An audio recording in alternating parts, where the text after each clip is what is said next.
जोगिया के जोग जगा के अजना चंग चिलम चढ़ा के घूमता माथा लागे होई तमाशा ठीक कहिलो न भंगिया खिया। अच्छा अरे बाबा के बुढ़िया काला हाँ मन में जोगिया के जोग जगा के आज नाचेंग चिलम चढ़ा के घूमता माथा लागे होई तमाशा ठीक कहिलो न भंगिया खिया के देह घूमता हमरो भयंकर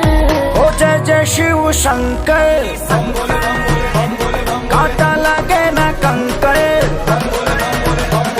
ओ जय जय शिव शंकर काटा लगे ना कंकर की प्याला तेरे नाम का पिया। मैं गिर जाऊंगी मैं मर जाऊंगी जो तूने मुझे थाम लिया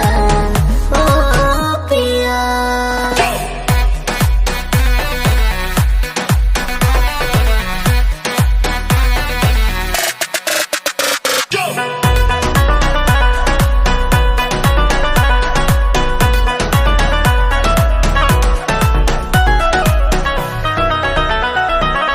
का जाने का होई आजू के दिनवा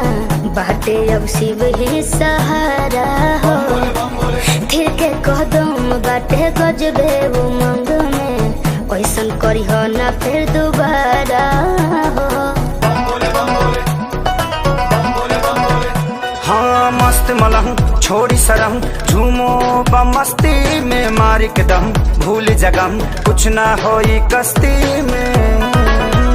कौन मरला तू हमरा पे मंतर ओ जय जय शिव शंकर काटा लगे ना कंकर की प्याला तेरे नाम का पिया। मैं गिर जाऊंगी मैं मर जाऊंगी जो तूने मुझे थाम लिया ओ